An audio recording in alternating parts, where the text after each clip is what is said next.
Okay, what's going on, boys? Nuggets here. We're going to go over some meta passes and some passes that you probably didn't even know about. I'm going to explain to you how to do them, what they do, and how to use them effectively inside your game. Now, let's talk about the first one that I see no video that's on, and that is, of course, the lob pass. The lob pass is a very effective pass because you can manually control the trajectory of where the ball is going to land, and you can't achieve this with, of course, a lob through ball.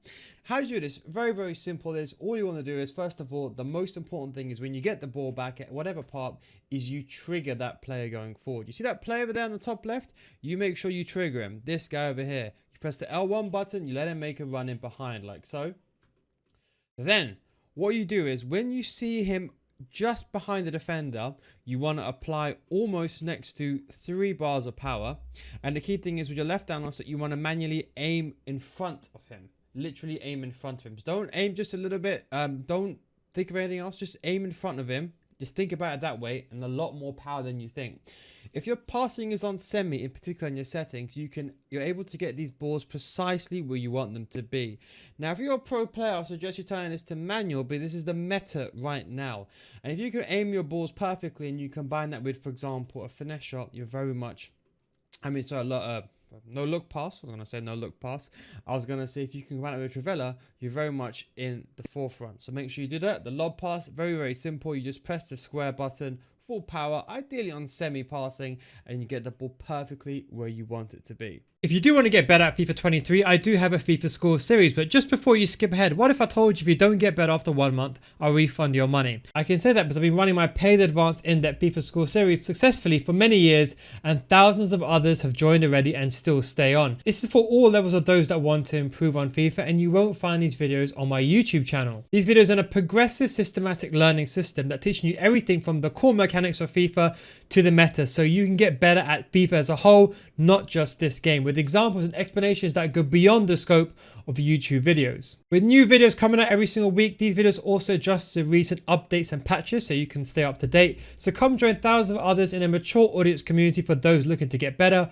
Patreon.com/NilGuides, link is down below in the description. Now when you join, we already have a library of hundreds of videos that are specifically made for both new gen and old gen, with new videos in FIFA 23 getting added every single week. We also have an additional group coaching as well that we started this year due to high demand and high request. And don't forget guys, it's a money back guarantee, so if you don't get better after 1 month, I'll refund your money. That is the Nil Guides guarantee. Anyway, link is down below in the description. Patreon.com/NilGuides. But anyway, back to the video. Now, similarly to the lob pass, we do have the lob through ball, or the threaded through ball, or driven through ball, whatever you want to call it. It's the exact same thing over here, but this is a bit different. This, I would say, is for more shorter range. Now, the key is when you get the ball over here, it's that L1 trigger. Everyone always forgets to send this player on. Look, you have 2 choices here. You either press the L1 button, so this player makes a run, or secondly, you get the ball with him and you do an L1 plus X pass, or LB plus A pass. That way you're saying to this player, son, I want you to make a run going forward. Or you can use creative runs. That is the most important thing. So you can see over here, the choice that I make over here when I get the ball over there, just about over there, doing an L1 trigger. You can see that there. And then you can see when I get Son making that run, then the key thing is timing. This is where everyone messes this up, because they either do it too early, when the defender is there, but the attacks, let's say the defender's here, the attacker's over there, or they do it too late when the attacker's just onside. You want to do it just before the point where your attack is about to be offside, but don't run with this player. If you run with him, you're going to miss your opportune window, and that's why players are struggling with it. It's because they're running. You can see when I'm jogging, the ball is close to my feet. That way, when I press the button, almost instantly, the pass gets made it behind. You see that? So that's the key. And you can see I did it with Ronaldo. By the way, this Ronaldo's got Hunter. No lengthy. Average passing. And you can see the ball perfectly falls in front of him. The good thing with the L1, R1 triangles is the ball goes much more ahead of him as opposed to just a regular triangle ball. And you can see then I could then take a touch inside the box and then take a shot towards goal. Okay, the next one we're going to go through is a lofted pass. It seems to be forgotten at this stage of FIFA, but it still is very, very, very effective. I use it all the time. I think people just forgot about it. Now you can see when I win the ball back here, I end up making the pass to Ronaldo, doing a 1-2. As you can see, 1-2 is the basics, and I do a lob pass, and unfortunately, Ronaldo's just a second, just a tad off. Now let's just go back. Let's bring the ball back here. You can see actually when I win the ball back here, The initial stage, you can see at this point, when I misplaced the pass, you can see there a basic mistake of not facing the player. This is where you can get away with it with a lofted pass. Now watch again, that 1-2 is the most important thing. So I'm saying to Ronaldo, I want you to make a run. A lot of players here, especially those that in the division 2s and below, they tend to just run forward. You see I did that 1-2 backwards, I passed the ball backwards. Ronaldo makes that run. I get the ball with Neymar. A better pass is even better. The exact same thing is this one over here, but I go for a double tap triangle. Again, the exact same thing. This time you can time it the exact same way, but understand, because the ball is going to bounce, it's going to take longer for you to reach the destination.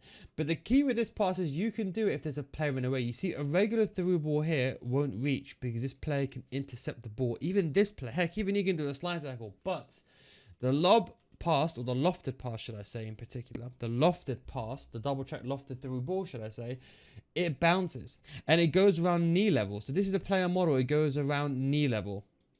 And that makes it very hard for you to get the ball because there's no animation to actually stop the ball when it's towards your knee. And you can see the ball just bounce. I'm going to slow it down here just a little bit. Actually, in fact, let me just pause it. You can see here, it bounces like that. Even if the defender was there, he still wouldn't have got it. But because of that bounce, it makes it much harder for the ball to get it. And also, if I did a through ball here, there's a chance the goalkeeper would have got it anyway. With a lofted, lofted through ball, it's just enough power and it's just slow enough that your player can run onto it. That's the key. Unfortunately, my opponent was very, very smart here and brought the goalkeeper even earlier and anticipated it. But that's an example of a lofted through ball.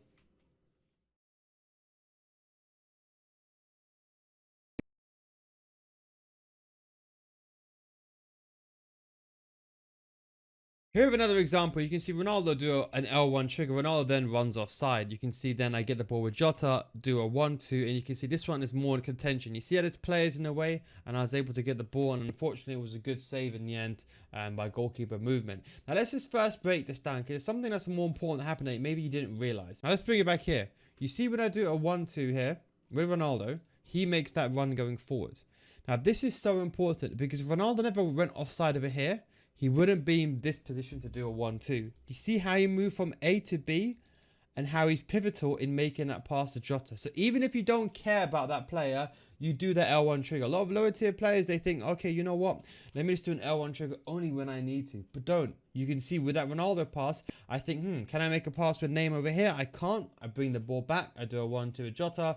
Ronaldo's then forward. I do a 1-2 with him. And you can see here in contention, this player is marking that defensive area. He knows the through ball is coming, so he pushed upwards. And that then allows me to do the double triangle. You see that? Double tap triangle. You can also do the lofted pass variation. Now, this one is a lofted pass.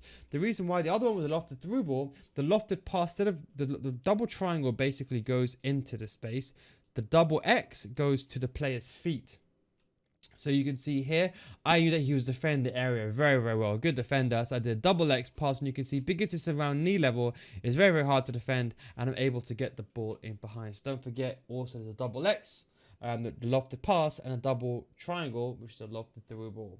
And finally, we're going to go now over to the driven pass. It's a very, very effective pass, but I don't want you to overuse this one. I left this one last deliberately because it's effective, but you don't want to abuse this into the ground. It's mainly to be used as, let's say you want to make a pass. Now, you can see over here, a regular pass might not make it. Now, you can see it's quite risky, but I don't mind it because it's a good chance we win the ball back. If you want the ball to travel on the ground quicker, you do an R1 plus X pass, or RB plus A if you're on Xbox.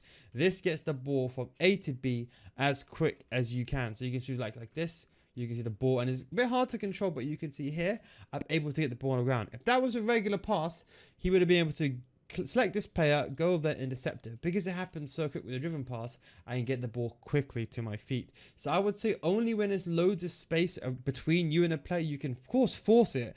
But you can see here, I just took a bit of a risk. I tried to aim admittedly to this player, but you can see the game actually automatically assists you sometimes.